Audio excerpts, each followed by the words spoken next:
The sea looked quiet that morning, smooth like a wide blue sheet. The fishing boat moved slowly across the water, guided by long habit rather than hope. Sam stood near the wheel, his eyes trained on the waves ahead. Ben worked near the nets, checking the ropes with careful hands. Leo sat at the edge of the boat, watching the water below as he always did. They had been fishing together for years, and every trip felt the same. Cast the nets, wait, pull, and return home before sunset. But that morning carried a strange feeling none of them could explain. As the boat drifted over deeper water, Ben felt a sudden pull on the net.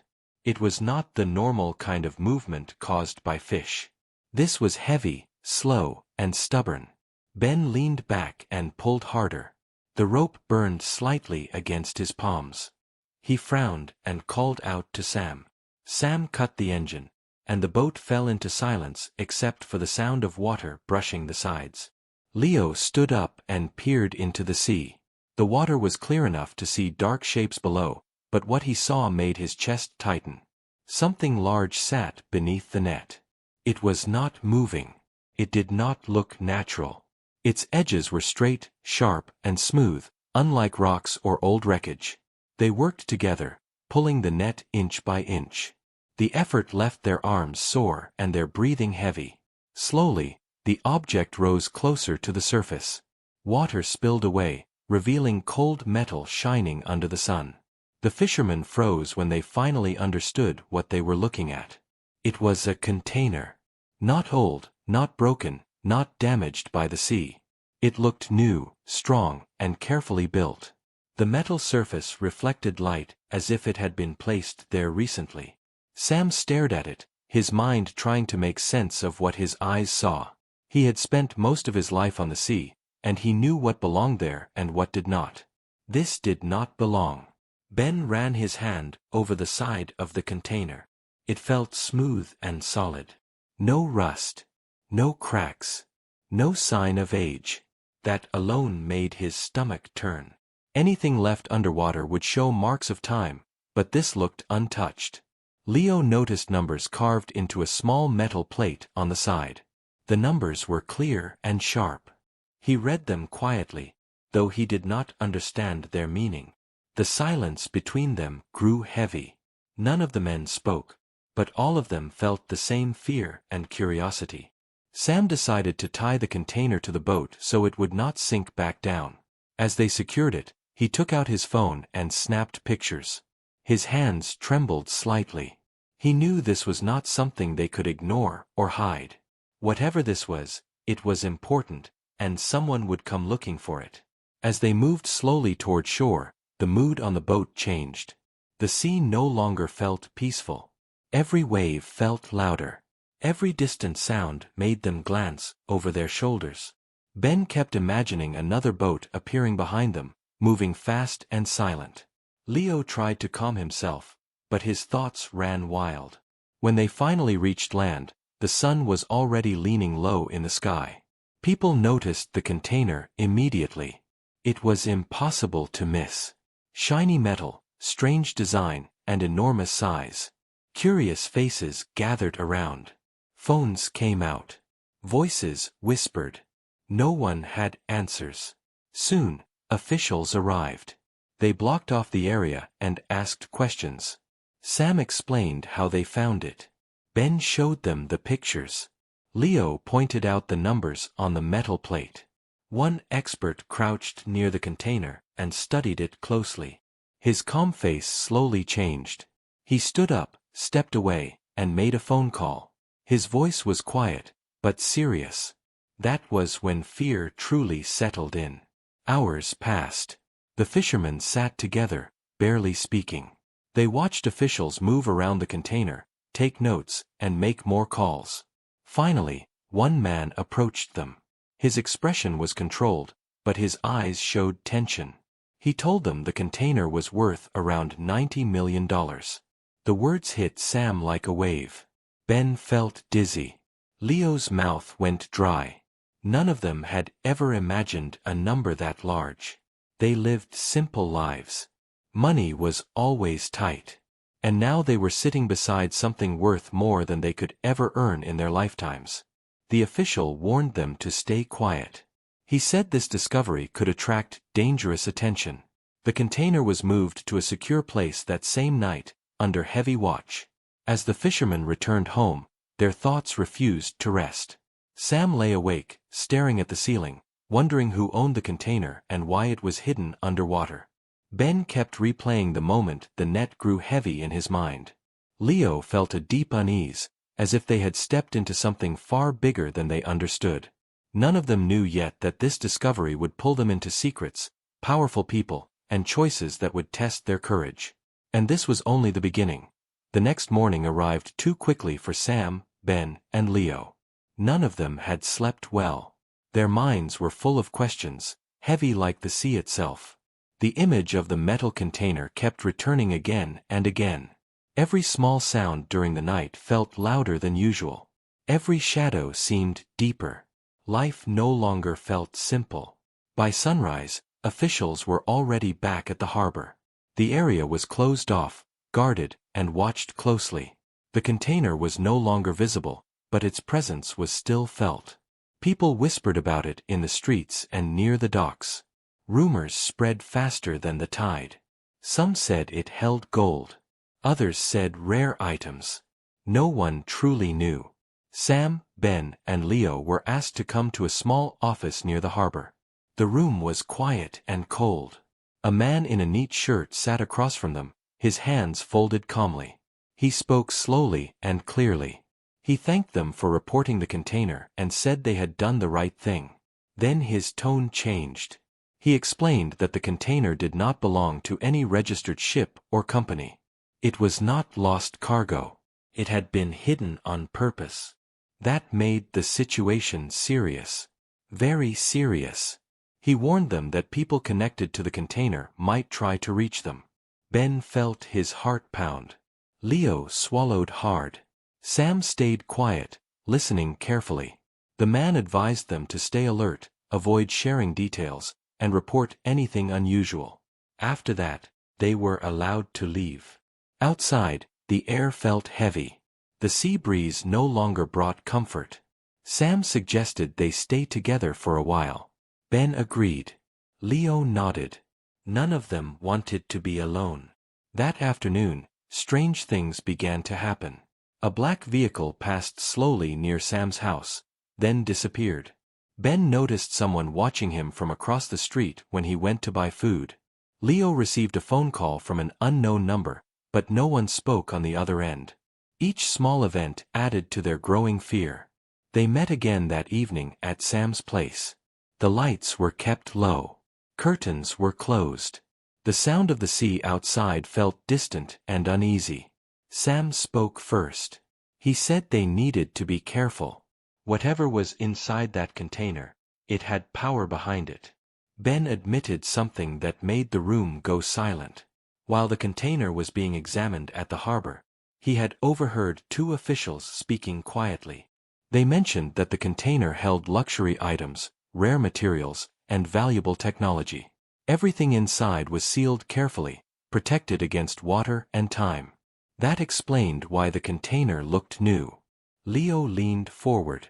His voice was barely above a whisper. He asked why something so valuable would be hidden underwater instead of stored safely on land. None of them had an answer. Later that night, a knock came at the door. Sam froze. Ben's breath caught. Leo stood slowly, his hands shaking. Sam approached the door and asked who it was. A calm voice answered. It said the man was from a shipping company. He claimed he wanted to ask questions. Sam opened the door just enough to see the man's face. He looked polite, well-dressed and calm. Too calm. He said he had heard about the container and wanted to offer help.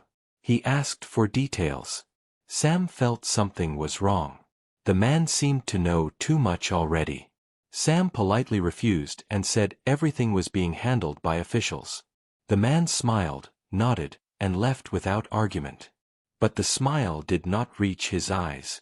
After the door closed, Leo said what they were all thinking. That man was not there to help. He was checking on them.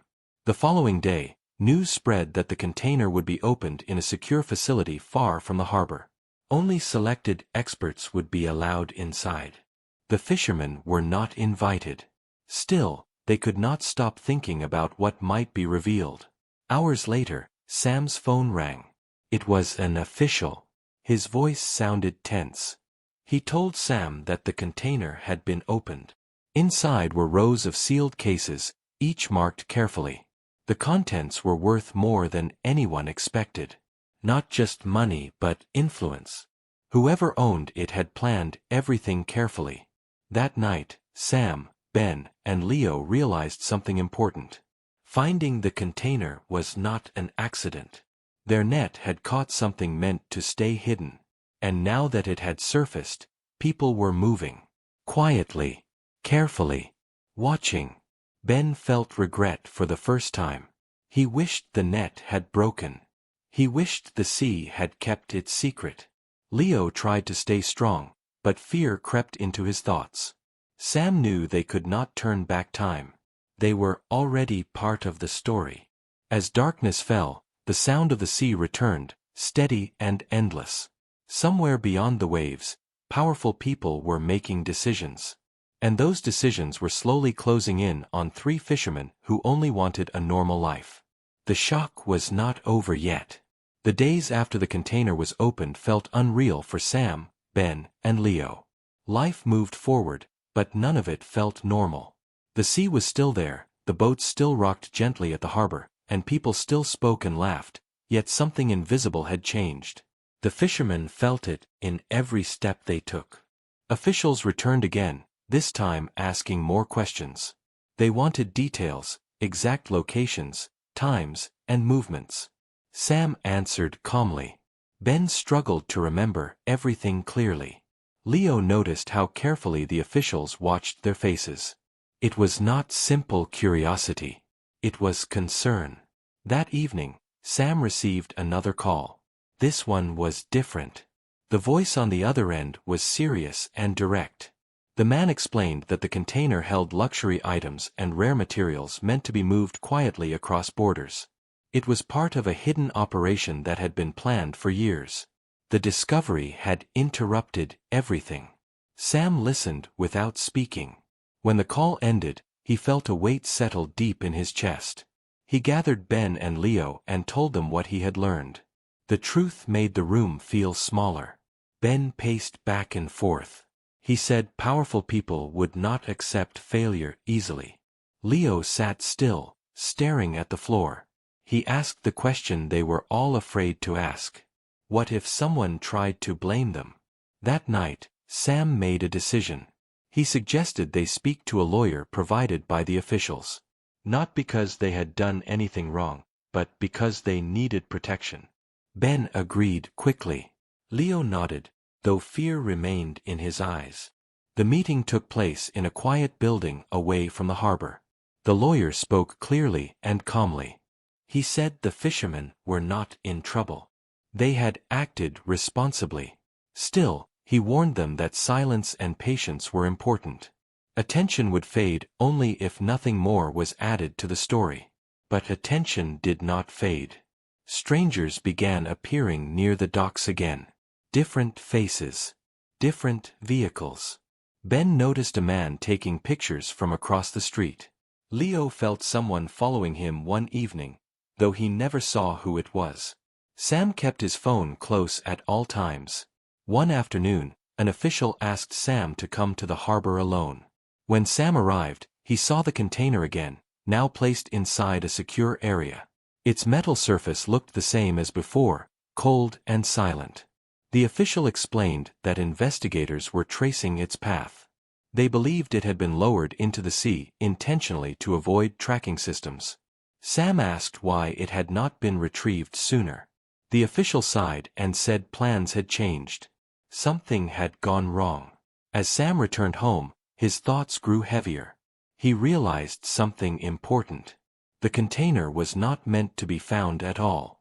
It was a temporary hiding place, waiting for the right moment. And their fishing net had pulled it back into the world. That night, a storm rolled in. Wind pushed against the houses. Waves crashed harder than usual. Sam lay awake, listening to the sound of rain against the roof. He felt a deep sense of warning he could not explain. In the middle of the night, Ben called him. His voice was low and tense. He said someone had tried to ask him questions again, offering money for details. Ben refused, but the offer itself frightened him. Leo had his own worry. Earlier that day, he had noticed his boat had been moved slightly at the dock. Nothing was damaged, but it was clear someone had touched it. The fishermen met again before sunrise. They agreed on one thing. They would not take money. They would not speak to anyone except officials. Whatever happened next, they would face it together. Later that day, news broke quietly. Parts of the container's contents had already been claimed by international authorities. The operation behind it was larger than anyone first believed. Multiple groups were involved. The situation was being controlled, but carefully. Relief mixed with fear. Relief that powerful forces were now handling it. Fear because powerful forces also meant risks. As the sun set, Sam stood by the water and watched the waves. He thought about how one simple day of fishing had changed everything. Ben stood beside him, silent. Leo joined them, his expression calm but tired. They did not know what would happen next. But they knew one thing for sure. The sea had given up a secret, and secrets never disappear quietly. The shock was moving closer. The final days of the investigation arrived quietly, without warning. Sam, Ben, and Leo woke one morning to find the harbor unusually calm. Fewer guards stood near the docks. Fewer officials moved around with folders and phones. The tension that had filled the air for weeks felt lighter, though it had not fully disappeared. An official called Sam later that day. His voice sounded different this time, less sharp and more steady. He said most of the container's contents had been transferred to secure hands. The operation behind it had been uncovered and stopped. The danger, while not completely gone, had faded enough for normal life to slowly return. Sam shared the news with Ben and Leo. They sat together near the water, letting the sound of waves fill the silence. None of them celebrated. The past weeks had taken too much from them for joy to come easily. Still, relief settled in their chests like a deep breath after a storm. A few days later, they were invited to a small meeting. No cameras. No crowd. Just a quiet room and a few officials. The men were thanked again for their honesty and courage. They were told that if they had tried to hide the container or sell information, things could have ended very differently. Before the meeting ended, one official slid an envelope across the table. Inside was a legal reward for their cooperation. It was not a fortune, but it was enough to change their lives in small, meaningful ways. Sam stared at it for a long moment. Ben let out a slow breath. Leo smiled softly for the first time in weeks. They did not speak about the amount. They did not need to. What mattered was what it represented. A chance to move forward. The following weeks brought quiet change. Sam repaired his boat properly for the first time in years. He replaced old equipment and fixed parts he had ignored for too long. Ben helped his family pay old debts that had weighed on him for years. Leo enrolled in a training program related to the sea, something he had always wanted but never thought possible. Life did not suddenly become perfect. The sea still demanded hard work. The days were still long. But something inside them had shifted. They walked with more confidence. They slept better at night. Sometimes, people at the harbor asked questions. They wanted details. They wanted drama. Sam always smiled politely and said the same thing. It was just a strange day at sea. Nothing more. Ben and Leo followed his lead. They had learned that not every story needed to be told. One evening, as the sun dipped low and painted the water gold, the three fishermen sat on the edge of the dock. The air smelled of salt and wood. Boats rocked gently nearby. Sam looked out at the horizon and spoke quietly. He said the sea had always given and taken without warning. That day with the container was no different. It was not a gift. It was a test. Ben nodded. He said the hardest part was not the fear or the money, but the waiting. Waiting to see what would happen next. Waiting to see who they really were when pressure arrived. Leo added that the experience had taught him something important. Big secrets often hide in quiet places. And ordinary people sometimes uncover them without trying. They sat in silence again, comfortable this time. Weeks later, the container became old news. Other stories took its place. The world moved on, as it always did. But for Sam, Ben, and Leo, the memory never fully faded. Sometimes, while pulling nets from the sea, Ben felt the same heavy resistance and his heart skipped for a moment. Sometimes, Leo stared into the water a little longer than before. Sometimes, Sam paused at the wheel and remembered how close they had come to a different path. But they always kept fishing. The sea returned to being just the sea. Wide, deep, unpredictable. And somewhere beneath the waves, other secrets remained hidden, waiting for their moment. For these three fishermen, the shock was over. The lesson remained. One ordinary day can change everything. What matters is how a person chooses to face it. And with that understanding, they moved forward, together, into quieter waters.